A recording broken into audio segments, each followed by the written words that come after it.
everybody. I'm Kenneth Ramon. What's your name? Sasha. Brett. We're from the Black Heartstrings. This is our good friend, Mr. Eric Lawrence, from the Rage Below, Less Than Perfect here.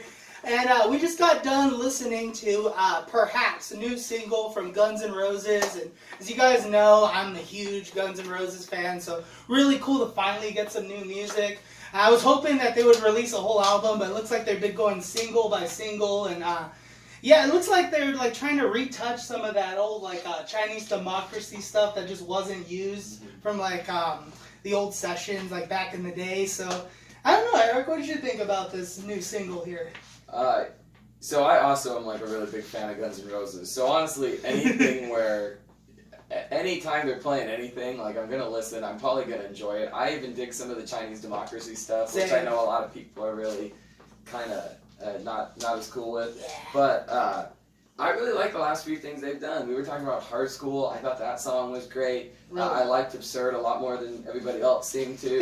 And then this one kind of continued that trend. Like, it sounds like Axl, Slash, and Duff playing a song. You know? Yeah. So like that's good enough for me. I would say the production sounds a lot more like Chinese Democracy to me than like Appetite or Use Your Illusion. Right. Like, it sounds really overproduced. You've got like probably like 7 vocal tracks of Axl like doing all these like harmonies and things. It's true. And it's cool, I guess. Like if that's what they want to sound like, that's what they should sound like. But I think part of what made like old school Guns so special was just that looseness to it. Yeah. And that it sounded. I think I heard like Appetite was they had like something like 2 or 3 days in the studio to record the whole thing. So Yeah. it had to be loose. And like you listen to it and it sounds like 5 guys just jamming in a room. This sounds like something that, yeah, it's real musicians playing a real song, but it was very much engineered. There was a lot of post, all that kind of stuff. So Yeah. to me, it's just not what I think of when I think of like a classic Guns song or a Guns sound. But I thought the song's good. I thought Axl's doing all of his weird Axl Rose vocal things. The chorus, definitely a lot of effects on the vocals for sure. The first time I heard the chorus, and he's like, now I was like, what the fuck is very he doing cleaner, like the old like Chinese Democracy stuff, not full on rasp like in Appetite. You know, Yeah. a lot cleaner in the vocals. And we get piano in here, so Dizzy Reed is back, from the Use Your Illusion. So if you dig the Use Your Illusion stuff, you're probably gonna dig this song a little bit too. And yeah, I don't know if they had like other players play on this track. If it was a demo from Chinese Democracy, it sounds like something from Chinese Democracy. But I was listening to the lyrics, man. It's just some of the things he was talking about, how like he's harvesting all this hate inside, and now like he could finally let loose. And he says, perhaps I was wrong, for like the way he's acted in the past and things like that. Maybe this is like like a sorry letter to Slash and Duff, after like all these years, because it was like 20 years before these guys got in a room together and decided to jam again, and do like the old Guns N' Roses stuff. So yeah, so it's like a long time coming. So maybe he was holding on for this song as, like maybe I'll get to do this with Slash and Duff one day. So I think that's really cool. Yeah, that's a good song. Yeah, I love the message in the song, It's just like, kind of like about making amends, The hey he did kind of remind me of Sweet Child of Mine. Yeah, it's catchy hook too. I love it. I don't know when he wrote the lyrics or what he's specifically referring to, but I agree, it feels very topical, and like given like, for 20 years, Guns was like the band that was never going to reunite. Yeah, and exactly. it was like, Axl was doing his thing with other guys and everything, but it was like, oh, you're never going to get Axl and Slash in a room together again. Yeah. And that, it was a long time, and there was all this talk about all this bitterness between those guys, and so it certainly feels like it could be kind of a reference to that, I think. Could be, yeah. So. Yeah, for the former bandmates, maybe it's about an old relationship he was in. Who knows? But it could be both. I love the message of the song, and it's got a catchy hook. Oh, yeah, that's the main thing. It's just really catchy. Yeah, what do you guys think of it? Like your thoughts of it as a song in general? It's a it was good really song. good, yeah. Yeah, how's it compared to like other Guns N' Roses songs? Like, you think it's up there with Sweet Child of Mine and all that? I want to go that far. It can't be Yeah. classics. Okay, yeah. I mean, it's definitely like up there. It's good. Yeah, it's a good song. It's good for how new it was and all that. I liked it. Heck yeah, I man. like how they added like his voice a bunch of times and made it different. Yeah, I love when he really hits the highs in the chorus. Like he starts out low and then come the chorus and with the hey heys. I It was- really it like was- that. Yeah, that was good. Yeah, I man. enjoyed it.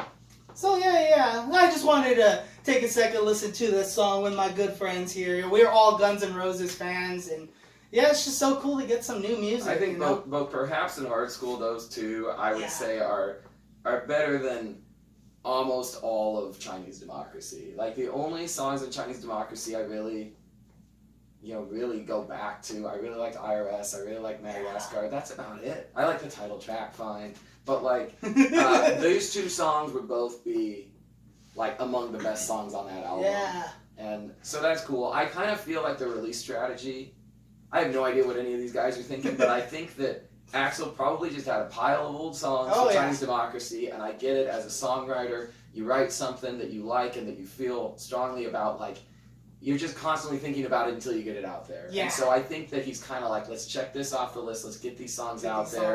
It's pretty cool that Slash and Duff are playing along, but you got to think these guys must want to produce something really new, and especially a guy like Slash, who with his solo band, like when he's cooking, he releases an album every year. Yeah. I mean, it's not always great, but it always sounds like him. It's always True. rock and roll. True. And so, I think we were talking about this before. Like you take like World on Fire by his solo band Yeah. and pop Slash in on vocals, it's gonna sound like a Guns N' Roses record. Yeah. And so, I'm sure that some of the people in that band want to be more productive than they are, but I bet Axl just wants to get these songs out there, and I get it. They're good songs. He probably felt strongly about them, and so I'm glad he's doing it. But Yeah. sooner or later, they're going to have to get serious about making an album. I know, right? I I know. hope they do. I hope they make something. Well, it's never gonna sound like the first album, but something fresh. With Slash and Duff in the band. What I thought was interesting is they used the old drummer from the Chinese Democracy years in this song. I saw the credits and Oh, I didn't know. Brian. I don't know how to say his last name, but